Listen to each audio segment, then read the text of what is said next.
애청자 여러분들 안녕하셨습니까?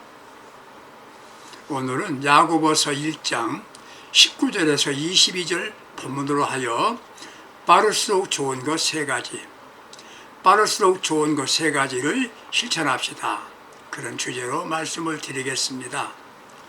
6회, 상회, 통쾌라는 초고속 통신망의 광고나 속도가 빠른 너 마음에 든다는 휴대폰 광고가 있었지요. 속도는 구매 동기를 유발하는 인기 있는 내용이었습니다. 속도를 파는 시대가 왔다는 겁니다. 택배도 퀵서비스가 있습니다. 빨리 배달되죠. 요것만 더 내면 됩니다. 현대 문명을 스피드 문화라고 합니다. 미래학자 엘빈 토플러는 미래의 충격에서 이 지구촌은 강자와 약자 대신에 빠른 자와 느린 자로 구별될 것이며, 빠르면 승리하고 느린 자는 패배한다면서 스피드에 대하여 진지한 예언을 했습니다. 우리나라는 비행기로 부산에서 신의주까지 1시간 반이면 갑니다. 미국은 서부에서 동부까지 가려고 하면 비행기 타고 5시간을 가야 하는 먼 거리입니다. 그와 비교해 보십시오. 한국은 너무 작은 나라죠.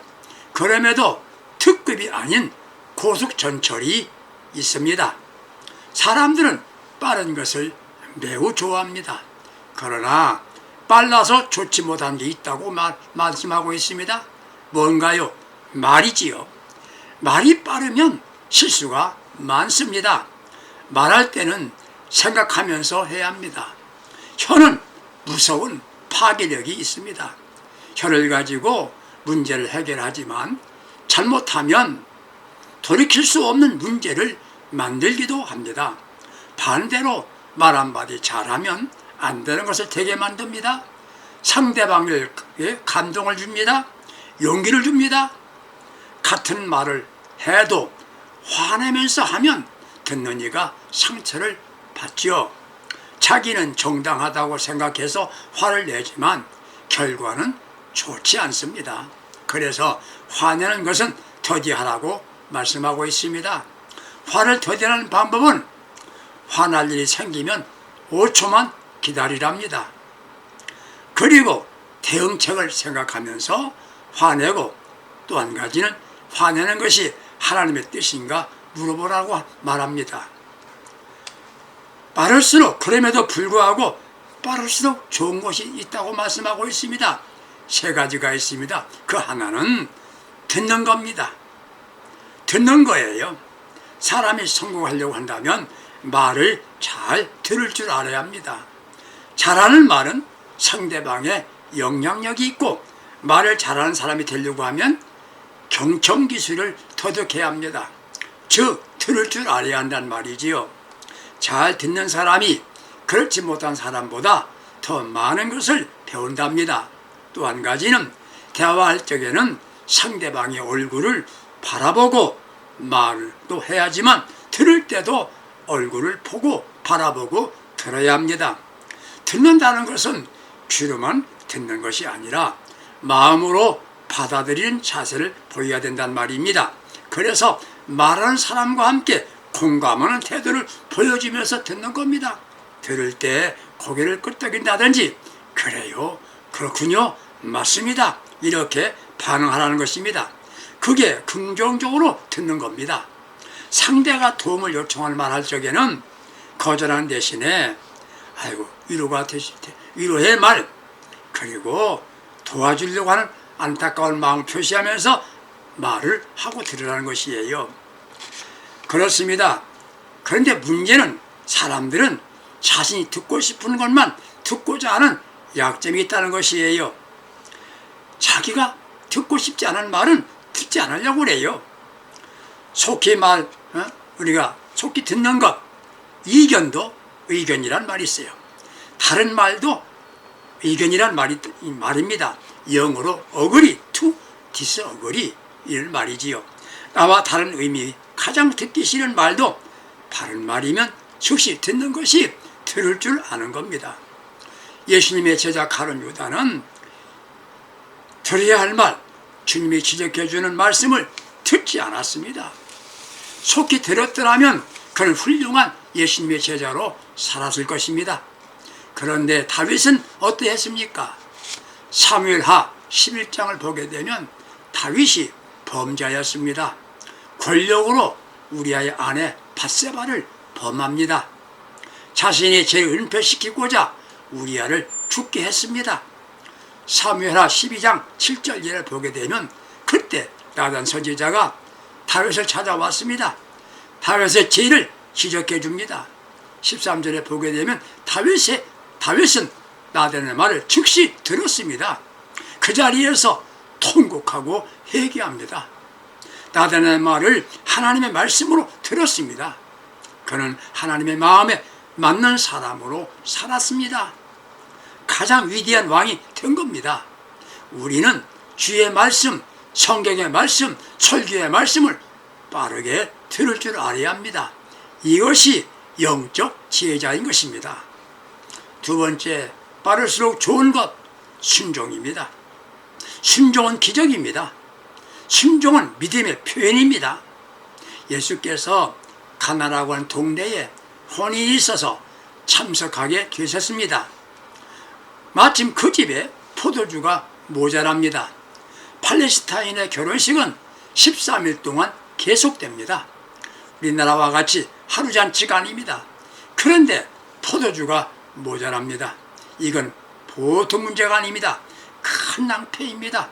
그때 예수님께서 하인들을 불러서 물을 항아리에 채우라 하십니다. 하인들이 말씀대로 즉시 순종하여 물을 채웁니다. 그것을 가져다가 손님들에게 나누어 주라는 겁니다. 이것은 쉽지 않습니다. 왜냐하면 이게 포도주입니다 라고 물을 갖다 주었다면 상전을 욕보인 결과가 됩니다. 하인들은 생명까지도 문제가 될 수 있는 겁니다. 그런데 신속하게 순종했습니다. 결과는 문제 해결입니다. 모든 사람들이 칭찬합니다. 사랑하는 애청자 여러분, 기적을 체험하시기 원하십니까? 그렇다면 주의 말씀에 빠르게 순종하십시오. 요한복음 2장 9절에 물로 된 포도주를 맛보고 어디서 났는지 모르나 하인들만 알더라. 그렇게 말씀하셨습니다. 그렇습니다. 기적은 순종한 사람들만 알게 되는 겁니다. 순종은 믿음입니다. 순종은 기적입니다. 믿음 좋은 사람들은 무조건 순종입니다. 그것도 빠르게 순종합니다. 우리는 아브라함을 믿음의 조상이라고, 믿음이 좋은 사람이라고 말합니다. 그의 믿음이 좋은 게 무엇이었습니까? 순종입니다. 내가 사랑하는 아들 독자 이삭을 모리아에 데리고 가서 번제로 드려라. 창세기 22장 1절에 말씀합니다. 그때 이 말을 듣고 즉시 사랑하는 아들을 모리아로 데려가서 제물로 드립니다. 즉시 순종했습니다. 다음에 하겠습니다. 생쪽 생각 좀 해보겠습니다. 그랬다면 못했지요. 즉시 순종했습니다. 결과는 하나님께서 기뻐하셨습니다. 축복하셨습니다. 순종은 지금 즉시 해야 순종입니다. 내리라는 말은 함정입니다. 함정이에요. 순종은 최고의 섬김이 되는 겁니다. 순종은 사랑의 표현입니다. 순종을 빠르게 해야 합니다. 순종하는 자에게 우리 아버지는 축복을 약속하셨습니다. 신명기 28장 1절에서 14절까지 말씀을 보면 순종하는 자에게는 복 주신다고 약속을 하셨습니다. 그리스도인들이 정의를 말합니다. 헌신하자고 말합니다. 다 좋은 말입니다. 그러나 우리가 주장해야 할 것은 순종입니다. 하나님께 순종합시다. 순종이라는 말은 말로만이 아니라 행동할 때에 순종이 되는 겁니다. 어떤 사람이, 예수님께서 비유로 하신 말씀이 있어요. 어떤 사람이 아들 둘이 있었습니다. 장자에게 이렇게 말했습니다. 오늘 포도원에 가서 일 좀 해라. 그랬더니 예 가겠습니다. 아버지 염려하지 마세요. 약속을 했습니다. 그러나 실제는 가지 않았습니다. 둘째 아들은 반대로 아버지가 내 포도나가 일해라, 포도나가서 일해라. 안 가요? 못 가요? 안 해요. 그리고 후에 둘째 아들은 아버지 포도원에 가서 일했습니다.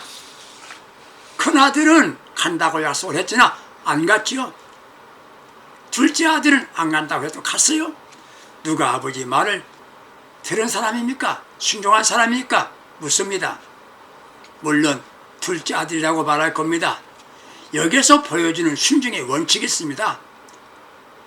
순종하려면 처음부터 해야 합니다. 처음부터 해서야 순종입니다. 순종을 빨리 할수록 좋은 겁니다. 순종이 영성입니다. 우리가 잘 아는 프랜시스 같은 이는 그의 삶에서 끊임없이 자신을 비우고 그리스도로 자신을 채우는 그리스도 중심의 삶을 살았습니다. 그는 예수께 완전히 사로잡혀 있었습니다. 이게 영성이었습니다. 마음에 예수로 꽉 채웠습니다. 입에도 예수, 귀에도 예수, 눈에도 예수, 손에도 예수, 예수로 가득 차 있습니다. 온전히 예수로 충만한 삶을 살았습니다. 그게 무엇이었습니까? 근본적으로 그리스도에 대한 순종으로 그의 삶 전체를 바쳤다는 겁니다. 그리스도를 전적으로 의지하고 사랑하는 마음에서 순종하였기 때문에 예수로 채울 수가 있었던 것입니다. 세속을 떠나 주님을 따르고 제자의 삶을 산다는 이들이 불순종하는 거 보았습니까? 순종은 영성입니다. 순종이 영성이에요. 크리스천이란 누구를 말합니까? 온전히 예수에게 붙잡힌 사람을 말합니다. 예수를 위해 사는 사람입니다. 크리스천이란 말은 이름대로 예수에게 온전히 사로잡혀 사는 사람입니다. 그렇다면 먼저 순종할 줄 알아야 합니다. 내가 순종하면 축복은 아버지가 주시는 것입니다. 우리 하나님 아버지의 특별한 사랑을 받게 됩니다. 아브라함 같은 이는 순종으로 영적인 성공자가 된 것입니다. 반대로 사울 왕은 불순종으로 실패 인생을 마감했습니다. 이스라엘 사람들이 왕을 구할 때 하나님께서는 사울을 택하셨습니다. 그는 준수한 사람이라고 했습니다. 사무엘상 9장 2절에 보면 또 9장 21절에 보면 겸손한 사람이었습니다. 겸손한 젊은이였습니다. 그는 전쟁에 나가서 승리하였습니다. 사무엘상 11장 1절 이하에 백성들의 신임을 받았습니다. 그런데 왜 실패자가 되었습니까? 한마디로 순종에 실패한 겁니다. 오늘 그리스도인들은 어떻습니까? 제2의 사울 같은 이가 있지 않습니까? 처음 예수 믿을 때는 다른 사람들이 인정하고 그 교회에서 인정했습니다. 중요한 직분도 받았습니다. 그런데 어느 날부터인지 교만하고 불순종합니다. 실패하는 사람입니다. 순종에 실패하는 사람이란 말입니다. 순종에 실패하는 사람의 특성은 교만입니다. 내 마음대로 하려고 하는 마음이요. 순종에는 자신의 주장이나 의견, 이유가 있을 수 없습니다. 주께서 원하시면 빠르게 순종해야 자신의 마음에 맞아야 한다가 아니에요. 주님의 뜻이기 때문에 해야 된다. 이게 순종이 되는 겁니다. 순종은 빠를수록 좋습니다. 평생 자신은 예수를 잘 믿은 것으로 생각하였는데 순종에 실패하는 사람이 얼마나 많은지 모릅니다. 이는 슬픈 일입니다. 다른 것은 잘못이 있다 하더라도 순종에는 성공자가 됩시다. 다른 건 잘못한 일이 있다 하더라도 순종에는 성공자가 됩시다. 순종에는 질문이 없습니다. 순종에는 빠를수록 좋은 겁니다. 세 번째, 빠를수록 좋은 것이 있습니다. 화해입니다. 화해는 빠를수록 좋습니다. 현대인들이 성공적인 삶을 살려고 하면 어떻게 해야 합니까? 먼저 알아야 합니다. 사람이 모르는 사람을 지배하게 되어 있습니다. 머리 회전이 잘 돼야지요. 속된 말로 눈치가 빨라야 합니다. 다음은 아는 것을 자기의 삶을 통하여 사용할 줄 알아야 합니다. 이게 삶의 기술이지요. 성능 좋은 생산기계를 구입했습니다. 그런데 사용할 줄 모르면 그 기계는 무용지물입니다. 삶에도 그렇습니다. 자기는 모든 것을 갖췄다고 자부합니다. 그런데 삶의 기술이 부족합니다. 이게 문제지요. 세상을 사는데 사랑도 기술입니다. 어느 부부를 보면 누가 보아도 행복 조건을 갖춘 가정 같습니다. 그런데 행복하지 못합니다. 부부가 공부도 많이 했습니다. 가진 것도 많습니다. 재치도 있습니다. 근데 행복하지 못해요. 반대로 누가 봐도 잘 맞지 않은 것 같고 문제가 있어 보이는데 아주 행복하게 사는 일이 있어요. 조건과 관계없이 행복하게 사는 것, 그게 삶의 기술입니다. 삶의 기술이에요. 사랑하고 사는 것이 삶의 기술이란 말입니다. 그게 지혜입니다. 삶의 지혜는 화해하고 서로 사랑하는 겁니다. 그래서 화해는 바를수록 좋은 겁니다. 왜요? 화해가 있는 곳에 천국이 되는 겁니다. 불화는 불행입니다. 불화는 서로 상처를 입게 됩니다. 화해하지 않는 사람이 먼저 상처를 입게 됩니다. 불화하면 서로가 만나도 반갑지 않습니다. 서먹서먹 인사도 안 합니다. 그러면 마음이 평안하지 않죠. 마음에 불안하지요. 서로 상처를 입습니다. 불화하면 기도 응답도 없다고 했습니다. 땅에서 매면 하늘에서 매인답니다. 화해하면 서로 기쁨이 생깁니다. 가족들이 화목하면 집안에 기쁨이 넘칩니다. 가족들 간에 갈등이 없어야 가정이 천국입니다. 담이 없어져야 합니다. 담이 있어 보이면 안 되는 거예요. 성도 사이에 담이 무너져야 합니다. 서로가 담을 허는 운동을 해야 합니다. 화해할 이유가 있습니다. 먼저 기도의 응답을 위해서입니다. 우리는 기도 생활을 해야 하는데 불하고 기도하면 기도 응답이 없다고 했어요. 땅에서 매면 하늘도 매이니까 그렇지요. 그러기에 화해하는 것은 바를수록 좋습니다. 그러면 어떻게 하면 화해할 수 있을까요? 먼저 불화의 원인을 찾아야 합니다. 불화의 원인은 나에게도 있구나. 자신의 잘못으로 인하여 불화하게 되는 경우가 있지 않습니까? 계획적으로 한 것은 아니지만 상대방에게 상처를 줄 만한 말을 했다든지 과격한 행동을 했기에 불화가 생긴 겁니다. 언행에 대하여 항상 조심하지 않으면 상대방에게 상처를 주고 그로 인하여 화목의 관계가 깨어집니다. 자신의 생각 없이 한 말이 상대방에게 아픔이 될 수 있었던 것입니다. 자신은 너무 좋아서 자랑한다는 게 듣는 사람에게 자존심을 상하게 만드는 경우가 있을 수 있는 것이에요. 혹은 오해로 인하여 불화가 생길 수 있습니다. 자기 마음에 지나친 욕심 때문에 불화하게 되는 경우가 있습니다. 형제가 있습니다. 아버지가 재산을 정리하지 않고 세상을 떠났습니다. 재산 문제로 형제가 보였습니다. 형이 자기는 적게 갖는 것으로 하고 동생들에게 후히 분배한다고 한다면 문제가 생기지 않죠. 물질보다 형제의 우애가 얼마나 소중한 것인가를 알아야 합니다. 화해하기 위해서 먼저 용서를 구해야 합니다. 상대방이 상처 입고 분노하게 되었습니다. 자신과 멀어지고 있습니다. 그때 빠르게 용서를 구해야 됩니다. 내가 잘못했습니다. 내가 잘못했다. 인정하고 용서를 구해보세요. 나 용서해 주세요. 나 용서해. 이렇게 말할 줄 알아야 합니다. 화해하겠다는 마음으로 상대를 만나야 합니다. 한국 사람은 정이 많은 민족입니다. 자꾸 만나면 사이가 좋아집니다. 오해가 풀려지게 됩니다. 마음으로 불편함을 느끼면서도 상대방의 나를 찾아오기를 기다립니다. 그럴 이유가 없습니다. 신속하게 내가 가서 만나고 내가 가서 책임있게 내 책임을 인정해야 됩니다. 내가 책임 있어. 내가 잘못한 거야. 이렇게 하면 화해가 되는 겁니다. 이렇게 화해는 빠를수록 좋은 겁니다. 화해하기 위해서 세 번째는 사랑하려고 해야 됩니다. 위대한 부흥사 무디가 이런 이야기를 했습니다. 한 동네에 경쟁하는 두 가게가 있었답니다.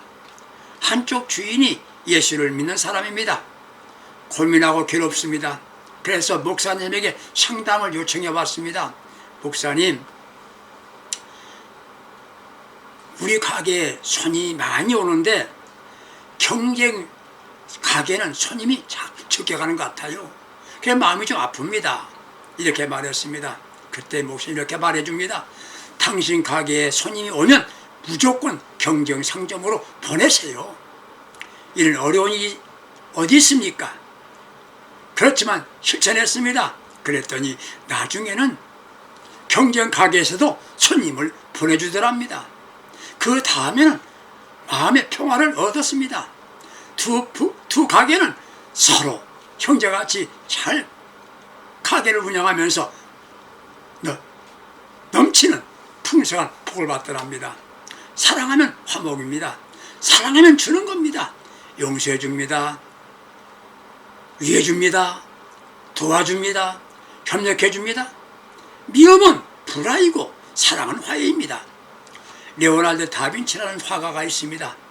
그는 미워하는 원수가 있었습니다.